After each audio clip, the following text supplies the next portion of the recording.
Hello दोस्तों, कैसे आप सब केम छो। आप सभी का स्वागत करती हूँ मैं Sanam Patel. Praise the lord. चलिए शुरू करते हैं हमारी आत्मिक जर्नी सकारात्मक बातों के साथ। आज हम बात करेंगे यीशु मसीह जो मनुष्य बन के इस धरती पर आए, उसका रीज़न क्या था, क्या कारण था। वचन देखेंगे 1 तीमुथियुस अध्याय 2 वचन 5 और 6। क्योंकि परमेश्वर एक ही है और परमेश्वर और मनुष्य के बीच में भी एक ही बिचवई है, अर्थात मसीह यीशु जो मनुष्य है, जिसने अपने आप को सबके छुटकारे के लिए दाम में दे दिया ताकि उसकी गवाही ठीक समय पे दी जाए। आमीन, हालेलुया। परमेश्वर ने अपने आप को हम सब के लिए, ये जो वचन है ना, पौलुस हमें बताना चाहता है हमारे साथ जो सहानुभूति है, जो उस वक्त भी थी, आज भी और हमेशा रहेगी। प्रभु हमसे बेहद अगापे प्रेम करता है, ये हमें विश्वास करना है। और ये जो वचन है ना, विश्वास के योग्य वचन है। हर एक बाइबल के वचन है ना, हमें जीना सिखाते हैं। जैसे पौलुस ने तीमुथियुस को कहा था कि आनंद में रहना है, और जो सहानुभूति उसने दिखाई थी सबसे पहले उसने रीज़न लिखने का बताया था कि 2 रीज़न दिए थे उसने, जो हम सबके प्रति जो सहानुभूति है। प्रभु ने रियल अटेम्प्ट हमारे लिए हेल्प करने के लिए किया था, इसीलिए वो मनुष्य बन के आया। उसने मनुष्य बन के अपना स्वर्ग का राज्य छोड़ के, राजाओं के राजा प्रभुओं के प्रभु को यहाँ आने की कोई ज़रूरत नहीं थी, लेकिन हमें समझने की, हमें अंडरस्टैंड करने के लिए कि उसने ये अटेम्प्ट इसलिए किया ताकि हमें मदद मिले। हम विश्वास करें कि वो मनुष्य बन के आया, वो डिवाइन प्लान के साथ हमारे पास आया ताकि हम उससे प्रेम करें। पहले प्रेम उसने किया, हमने नहीं किया है, लेकिन हम उससे प्रेम करें, इसीलिए उसने ये अटेम्प्ट किया, मनुष्य रूप लिया।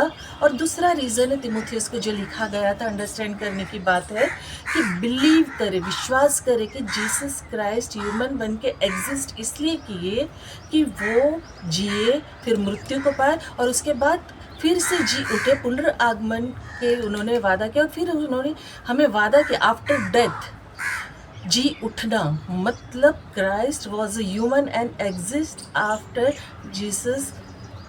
कहते हैं there must be fantastic tale of Jesus life and death.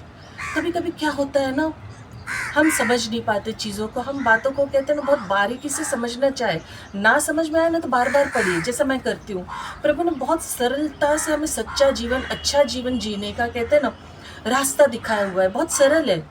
कभी कभी हम बिलीव नहीं करते, विश्वास नहीं करते, और कभी कभी हम कहते हैं ना अनबिलीव बातें होती उस पर हम बिलीव कर लेते। पौलुस हमें यही समझाना चाह रहा है कि विद मतलब एम्पैथाइज के साथ, सहानुभूति के साथ, कि यीशु मसीह जो है ह्यूमन बन के, इंसान बन के, ये जो वर्ड्स बार बार मैं बोल रही हूँ इसीलिए आया कि हम विश्वास करें।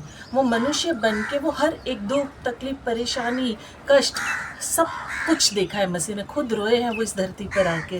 वो खुद मतलब जब उनका आखिरी प्रार्थना जब उन्होंने की थी प्रभु यहोवा से, इतना ज़्यादा तकलीफ, इतना ज़्यादा कष्ट में थे कि उनके पसीने से खून बह रहा था। तो ये सब इंसानों की तकलीफ को जानता है। He was a very real, वो सच्चा है। वो जिया, मरा और फिर से जी उठा।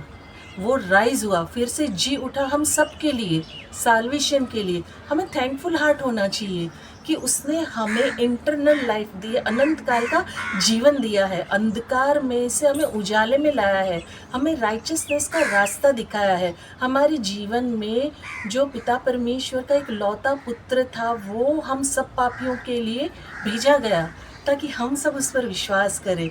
उसका आदर करना चाहिए, हमें सच्चे हृदय से उसके साथ प्रेम रखना चाहिए।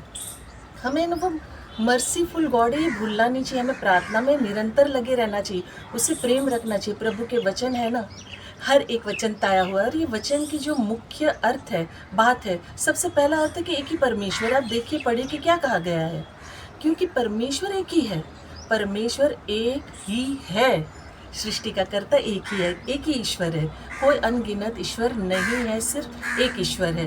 दूसरा, एक ही बिचवाई, मतलब एक ही मध्यस्थी करने वाला है, जो यीशु मसीह, जो परमेश्वर और मनुष्य के बीच में मेल मिलाप करवाने के लिए केवल सिर्फ यीशु मसीह ही है, जो खुद मनुष्य बन के आए।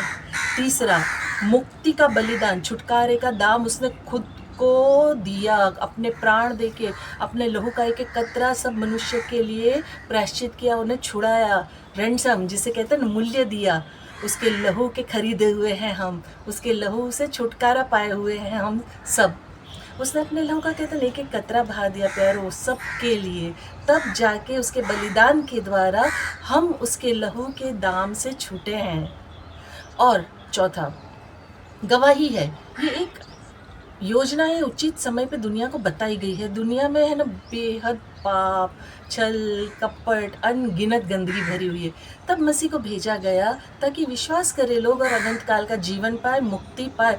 और बहुत बड़ी गवाही है जो कोई उस पर विश्वास करता है, बहुत स्पष्ट और बहुत क्लियर है ये दुनिया आज भी पाप और अंधकार के जीवन में जीना पसंद करती है, लोगों को उजाले में जीना पसंद नहीं है, क्योंकि टेम्प्ट करता है ना हर एक चीज़।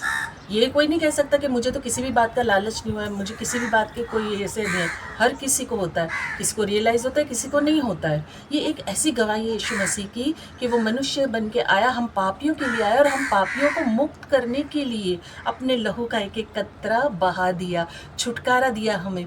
ये वचन है ना स्पष्ट करता, क्लियर करता कि मुक्ति के लिए केवल और सिर्फ यीशु मसीह ही मार्ग, जीवन, सत्य है। उसके सिवा कोई भी जीवन, मार्ग, सत्य नहीं है, क्योंकि परमेश्वर ही है जो हमें बचा सकता है।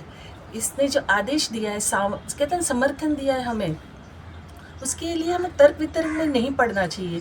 हमें सच्चाई के साथ चलना चाहिए, वचन के उजाले में चलना चाहिए, अंधकारमय जीवन से निकलना चाहिए। हमें अपने सब अधिकारियों के लिए, हमारे अपनों के लिए, परायों के लिए, पड़ोसियों के लिए, दोस्त के लिए, कलीसिया के लिए, हर किसी के लिए प्रार्थना करना चाहिए।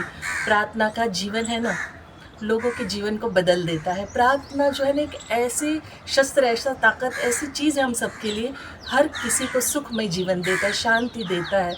ज़रूरी नहीं कि आपके पास बहुत कुछ हो तो आप कुछ दीजिए, लेन देन कीजिए, आप प्रार्थना कीजिए। आपको खुद को भी सुकून होगा, सामने वाले के लिए भी आप एक अच्छा कार्य करोगे और परमेश्वर के राज्य के लिए कार्य करोगे। और ये बातें में छोटी छोटी लगती है, ये छोटी बात नहीं है।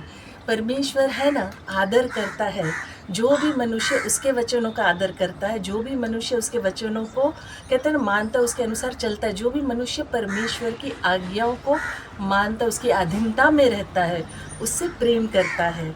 क्योंकि उसने प्यारो हमसे प्रेम किया, हमने उससे पहले प्रेम नहीं किया है। हम जब अपनी माँ के कोख में थे तभी से उसने हम सबसे प्रेम किया हुआ है, हम सब के लिए अपने आप को कुर्बान किया हुआ है। तो हमें उसकी कुर्बानी को कभी भी भूलना नहीं चाहिए। तो वचन जैसे कहता है, वचन को मनन कीजिए, वचन को समझिए, वचन के साथ चलिए, वचन के साथ जिए और वचन को कार्य में लाने वाले बनिए, सिर्फ सुनने वाले मत बनिए। और आखिर में जैसे मैं अंत में कहती हूँ, मैं दिल से चाहती हूँ कि आप खुश रहें, अपनों को खुश रखें और हमेशा मुस्कुराते रहें। शालोम, शांति और सलाम आपके नाम।